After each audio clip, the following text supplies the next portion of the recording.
bienvenidos a Construir TV Noticias, nuestra cita obligada, ya sabes, 5 de la tarde, hora de la pausita, para tener esa media hora repleta de información, tanto del mundo como del país, y también, por supuesto, la lupa siempre, como te digo, en los trabajadores. Hoy en la previa del feriado, mañana nos tomamos una pausa todos, así que después te cuento con qué nos vamos a despedir, que es muy, pero muy lindo. Muy lindo programa hoy con Sofi de vacaciones, tenemos a un suplente ahí que nos va a dar una mano. Ari, bienvenido, Ari, gracias por estar con nosotros. Ari Lijalad, debutando aquí en televisión conmigo, con mamá Fede, así que Ari, va a salir todo bien. Oye, muchas gracias por la invitación. Bueno, obviamente estamos a 11 días del balotaje en la ciudad de Buenos Aires. Vamos a hablar de qué están haciendo los dos principales candidatos, Horacio Rodríguez Larreta, Martín Lustó, y qué se está discutiendo también en el Frente para la Victoria, qué posición va a tomar de cara a este balotaje el 19 de julio. El señor Valmiro Mainetti aquí sí, presente, firme, trabajando. Muy bien, Mainetti. Un gran trabajador. Federica, se debe sentir, casi piropeada, rodeada de hombres en el día de hoy. Tenemos 3 estrenos para recomendar por el feriado de mañana y una película especial, una peli bastante particular también para que puedas disfrutar en el feriado del 9 de julio.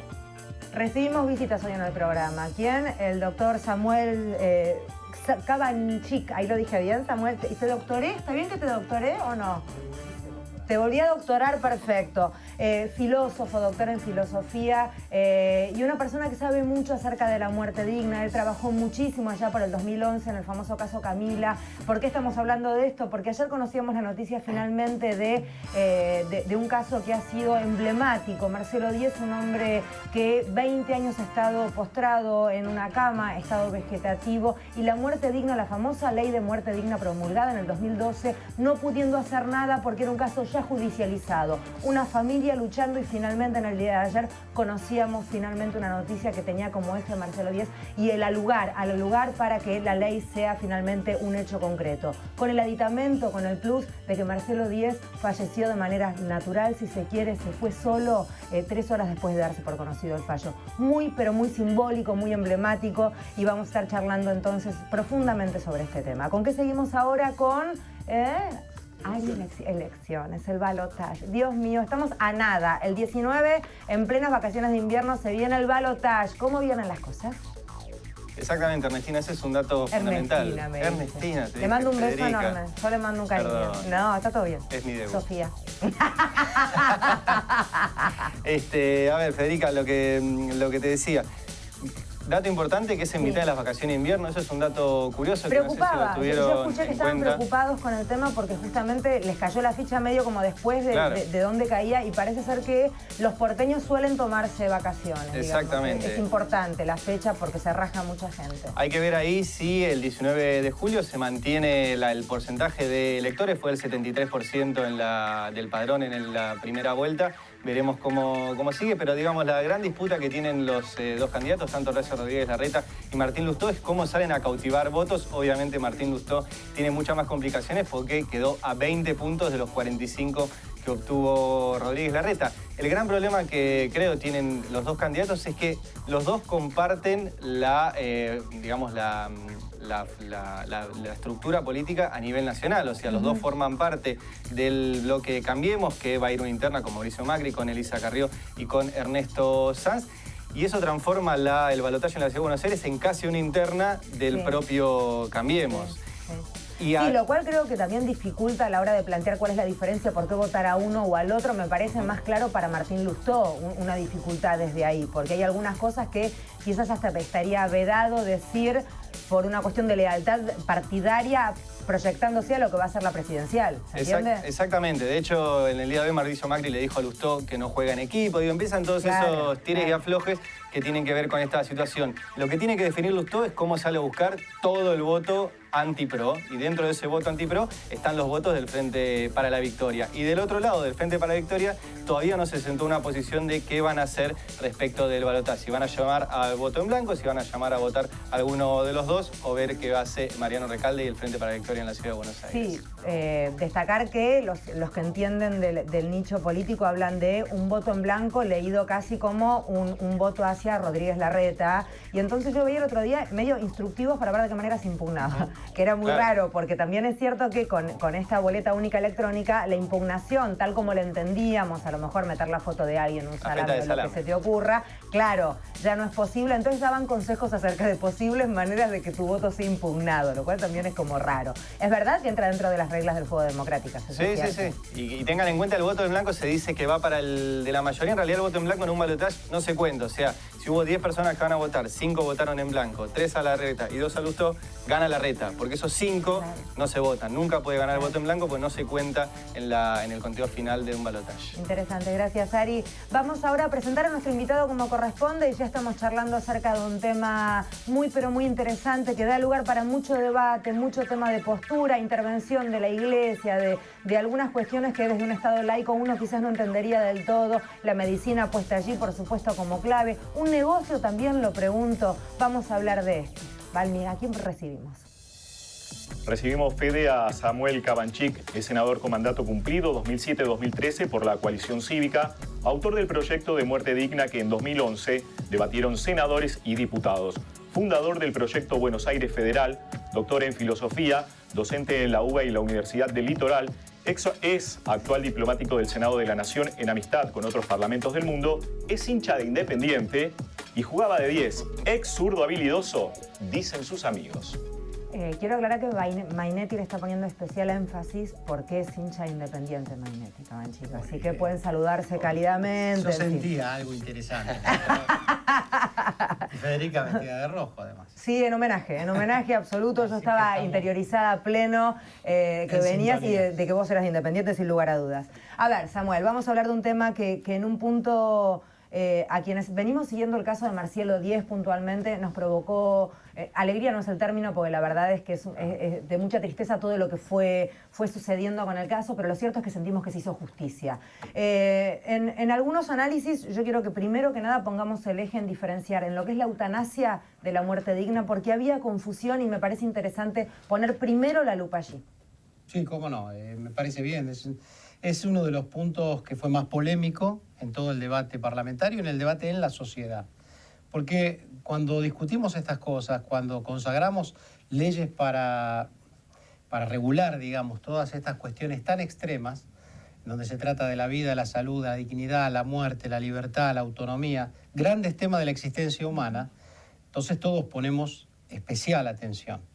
Y la eutanasia es una palabra que quedó reservada para hablar de actitudes, digamos, disposiciones activas para producir la muerte de alguien, si se habla de un suicidio asistido, o directamente, si uno introduce el suicidio asistido como una posibilidad cierta de un orden legal, bien podría el suicidio no ser asistido, es una diferencia de grados. Entonces el concepto de eutanasia entra dentro de otra discusión, que la que dimos en el Senado, en diputados, y que está consagrada en esta ley, que afecta los casos de los que vamos a hablar, incluso el de Marcelo Díez. Cuando hablamos de muerte digna, ¿de qué hablamos? ¿Qué quiere decir el concepto muerte digna aplicado a un paciente? ¿De qué manera sería el respetar la muerte digna? 3 o 4 cosas fundamentales. Lo primero es consagrar como prioritaria la autonomía de la voluntad del paciente. Entonces, lo que prima es la voluntad del paciente para poder, con consentimiento informado, recibido durante su tratamiento, tomar decisiones acerca de la terapia que se le va a proponer, que se le va a aplicar. Yo te voy preguntando a medida que te voy escuchando para aplicarlo también a hechos concretos. En este caso, que fue un accidente, no tuvo la oportunidad de ir viendo que venía un final y poder avisarlo. ¿Vale lo que esgrimían las hermanas? Quedaron las 2 hermanas peleando por esto porque en el transcurso del tiempo, además, los padres de Marcelo Díez fallecen y las hermanas quedan con esta situación y ellas abogaban el haber charlado, como a veces uno charla en una mesa, a veces uno anecdóticamente en algunas situaciones comenta determinados deseos y eso esgrimían las hermanas. ¿Es válido? A ver, digamos, para volver al eje, lo que introducís es muy importante. ¿Por qué? Porque la autonomía de la voluntad no fue ejercida por Marcelo Díez y no pudo ser ejercida ya nunca más.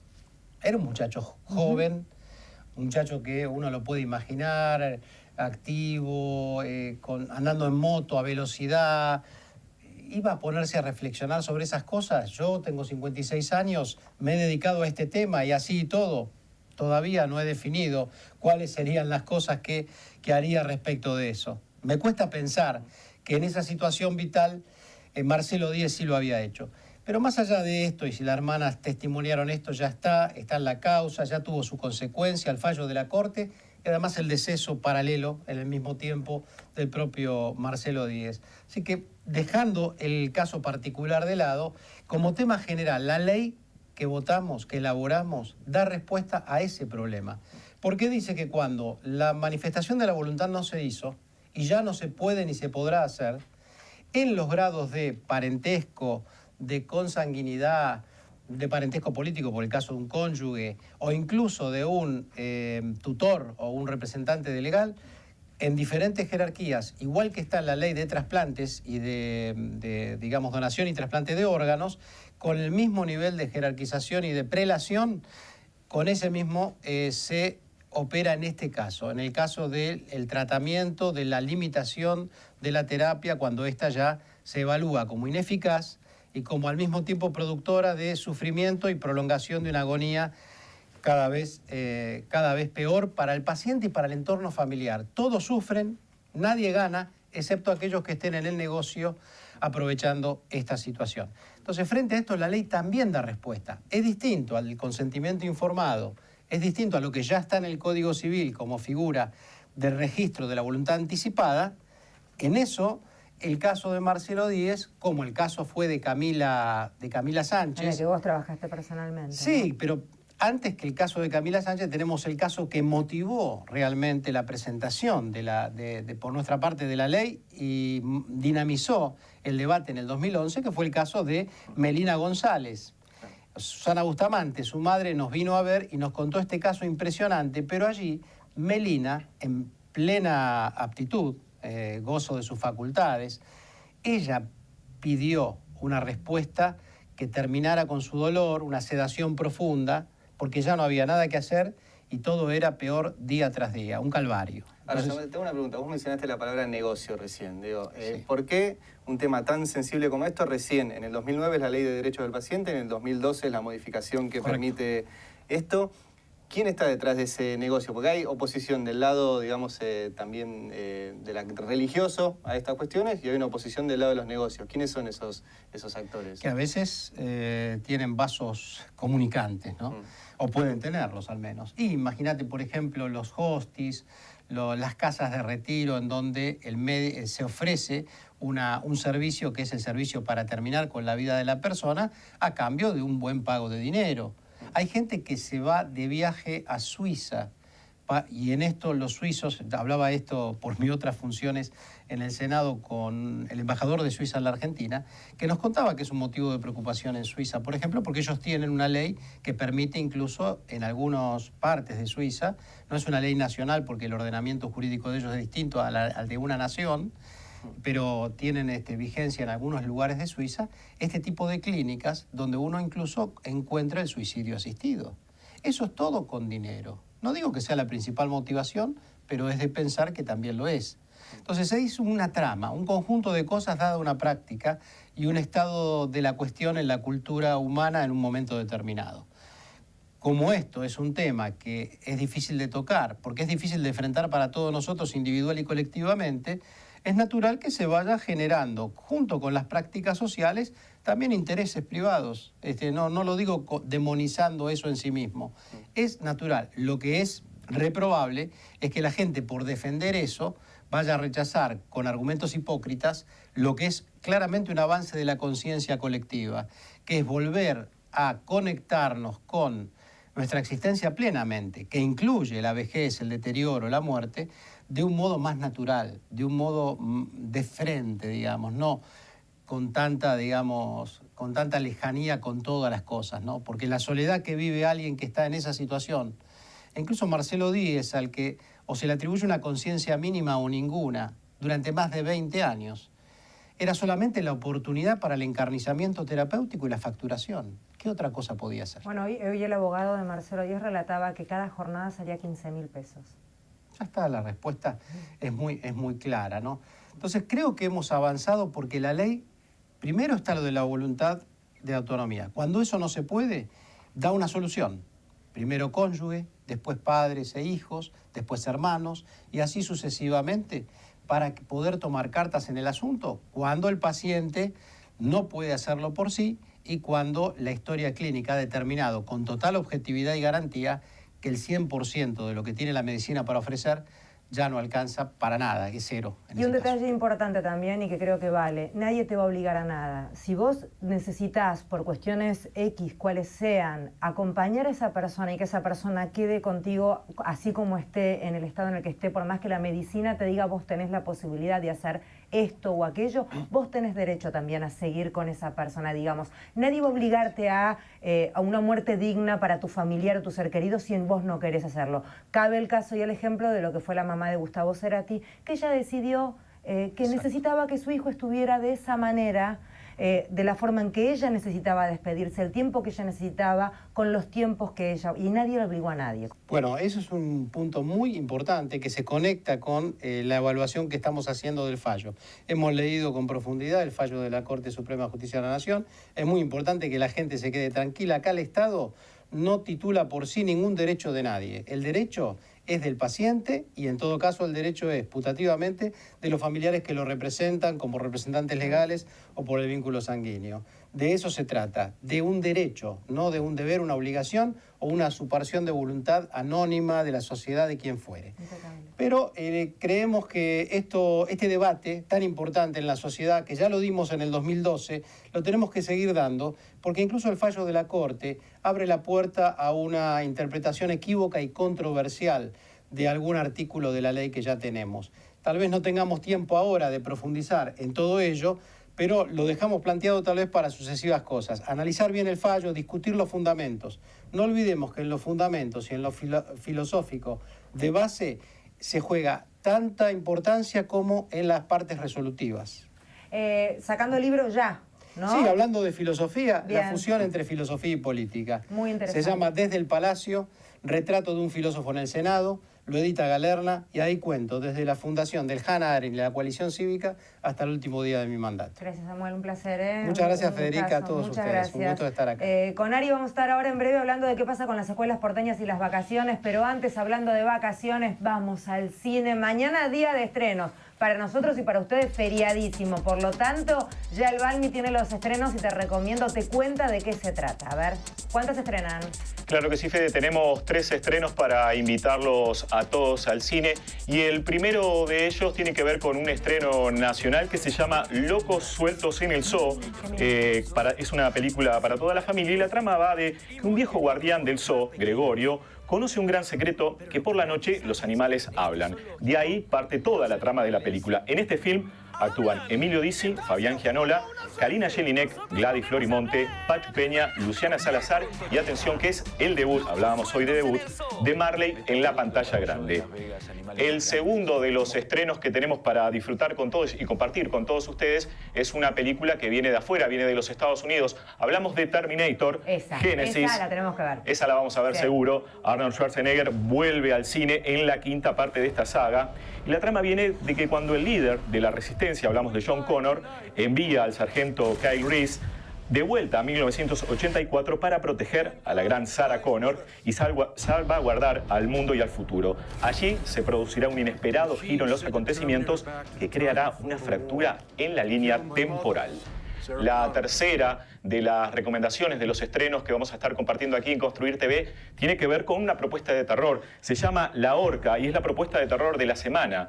20 años después de un terrible accidente que ocurrió durante una función de teatro en la escuela de un pequeño pueblo, los estudiantes deciden rehacer la obra fallida en un intento de honrar el aniversario de la tragedia. Pero pronto descubrirán que algunas cosas es mejor dejarlas en el pasado. Y hay una recomendación especial mañana, feriado, para que puedas ver en tu casa. Se llama la película Siete Cajas, es un film paraguayo. Muy buena película, es un thriller, decíamos, de Paraguay. Y si todavía no lo viste, deberías de hacerlo. Siete Cajas. Recontra premiada, además. Un film premiado alrededor de todo el mundo, dirigido por Juan Carlos Meneglia y Tania Gembori. La historia cuenta que un repartidor de un mercado debe entregar a alguien que desconoce 7 cajas de un contenido que ignora. En el medio, otros personajes también parecen interesados en estas 7 cajas. Si no la viste todavía, podés adquirirla a través de los sitios web donde se ven películas online. Y tenemos algo para recomendarte también, es que, si no lo tenés en cuenta, los espacios Inca de cine, ahí la entrada cuesta solamente 8 pesos. Muy bien, muy buen dato y además están recontra renovados, puestos a punto, así que están buenísimos, una calidad de pantalla, de sonido, todo impecable, así que disfruta.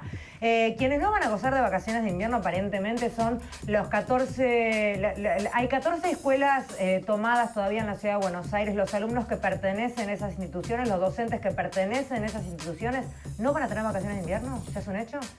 A ver, por ahora lo que hay es una notificación del Ministerio de Educación hacia estas 14 escuelas, en realidad a las autoridades, diciéndoles, como se perdieron días de clase por las tomas, que recordemos, las tomas son por una queja frente a las modificaciones curriculares que son producto de una ley nacional, pero que la ciudad las estaba aplicando de determinada forma y los estudiantes querían participar en la aplicación de esa reforma curricular. Lo que plantea la ciudad es que como se perdieron días de clase, se van a recuperar durante el receso de invierno. Pregunta. ¿Es legal, digamos, si lo hacen debe ser que pueden, pero no choca contra el derecho de un docente que tiene el derecho, digamos, hay un margen de protesta en el cual, no sé, se me ocurre también pensar en una huelga o en un paro, digamos.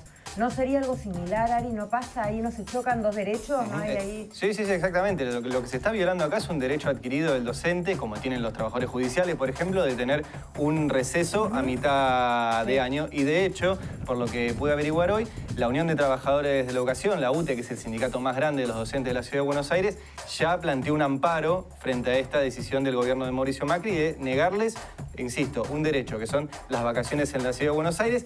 Y por el otro lado, lo que está sucediendo en las escuelas porteñas son que siguen los problemas de infraestructura. Recordemos que, para decirlo rápido, el gobierno de la Ciudad de Buenos Aires tiene un presupuesto de 85.000 millones de pesos. De esos, 22.000 millones van a educación, alrededor del 20%. Eso se fue reduciendo durante el gobierno de Macri de un 30% del presupuesto a un 20%. Pero de esos 22.000 pesos, solo el 1,5%.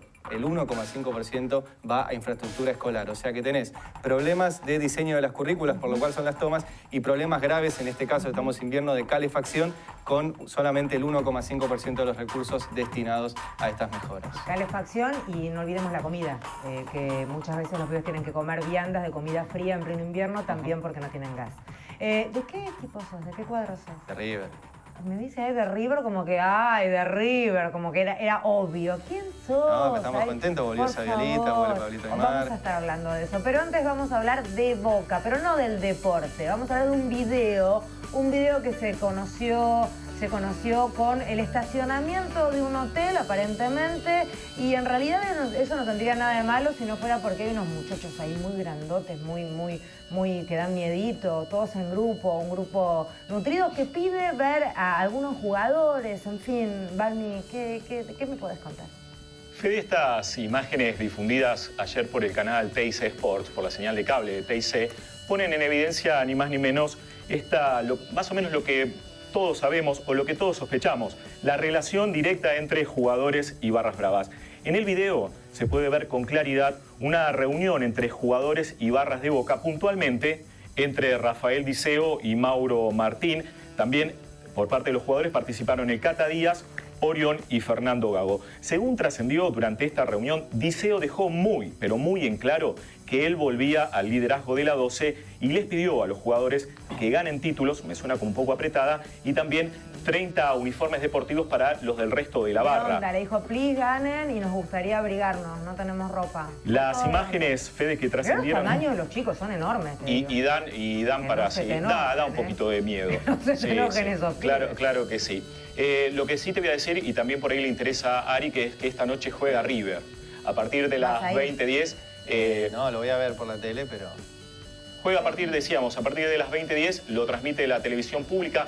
Es un partido que quedaba pendiente de la fecha 13, pero fue suspendido, recordamos, por el fallecimiento del jugador del Atlético de Paraná, Cristian Gómez. Así que atención, a partir de las 20:10, en el estadio de Tigre, allá en la ciudad de Victoria, River enfrenta a Tigre. Si gana, llega a la punta del torneo. Pero donde va a haber fiesta también, y no sé si van a estar invitados los barras de Boca, es en la Bombonera, porque el Club de la Ribera está homenajeando a su máximo ganador. Hablamos de Sebastián Bataglia, que tiene 17 títulos en su haber. ¿Quiénes van a estar participando de este partido de homenaje? Juan Román Riquelme, Martín Palermo, Guillermo Barros Esqueloto, Diego Caña y Jorge Bermúdez, entre otros. Muy bien, señor. Vamos ahora a nuestra sección preferida. Tiene como eje los trabajadores. El trabajador del día, y en este caso son dos, un 2 por 1, los trabajadores del día. Son dos señores ya jubilados, ellos retirados, trabajadores ferroviarios llamados Enrique Quattrini y Héctor Bumbesevicki. ¿Qué apellido? Enrique Quattrini y Héctor, ellos jubilados, vecinos del Parque Avellaneda. Y eso que estás viendo es el famoso tren de la alegría del Parque Avellaneda. El Parque Avellaneda es un lugar histórico de muchas referencias y muy grande. El tren funcionaba allí a manera de paseo y de recorrido por diferentes lugares históricos que tiene el Parque Avellaneda, pero hace algunos años, hace 9 años, dejó de funcionar y quedó allí arrumbado, tirado, y nadie se preocupaba de él. Cuando uno de estos trabajadores anecdóticamente pasa por allí y lo ve en un galpón en desuso, se propone restaurarlo. Y a partir de ahí llama a su amigo, juntos trabajan, y hoy la realidad es que podemos tener nuestro nuevo tren de la alegría ahí en el Parque Avellaneda. Así que dos trabajadores jubilados pero no retirados. Para ellos va la mención entonces de los trabajadores del día. Enorme orgullo, felicitaciones. 9 de julio en el día de mañana, señores. 9 de julio, feriado para todo el mundo, feriadísimo también para nosotros, así que no estaremos a las 5 de la tarde, pero no queremos sin antes recordar qué es lo que estamos celebrando en este 9 de julio. A ver, vamos a verlo. El 9 de julio de 1816 se firmó en la provincia de Tucumán la Declaración de la Independencia de las Provincias Unidas del Río de la Plata del Gobierno de España. Para esto, 33 representantes de las provincias formaron un congreso y comenzaron a debatir el 24 de marzo en la casa de Francisca Bazán de Laguna, conocida actualmente como la Casita de Tucumán. El presidente del Congreso en el momento de la firma del acta fue Francisco Narciso de la Prida, diputado por la provincia de San Juan. De los 33 congresales, 18 de ellos eran abogados, 11 miembros del clero y 4 militares. El rey de España en ese momento era Fernando VII. Fue Juan José Paso quien preguntó a todos los congresales si estaban dispuestos a firmar el acta emancipadora. Los principales impulsores de la Declaración de la Independencia fueron José de San Martín, Manuel Belgrano y Bernardo de Monteagudo. El documento original fue robado, hoy solo quedan copias. Desde el 9 de julio de 1816 hasta hoy, pasaron 199 años. Mañana a pasear con la escarapela puesta, a comer locro. ¿Y qué más? ¿Y qué más hacemos? ¿Mañana qué hacemos, Ari? Mañana, y los que hacemos radio, laburamos. Ah, bien, beso a Daddy, está con Daddy. Y en Radio Nacional también hay un equipo maravilloso de gente. Dale. Con Cintia García de 7 a 9, con Bien. Daddy Brieva de 10 a 1 en Radio América. El primer trabajador. Usted, señor, el viernes nos vemos, Con él soy más dura porque ya tengo confianza. Mi feriado va a ser un feriado con fines de locro, No Federica. me cabe la menor... Sí, sí. Ni le pregunté, por pánico, pánico. Chau, disfrútenla. Hasta el viernes.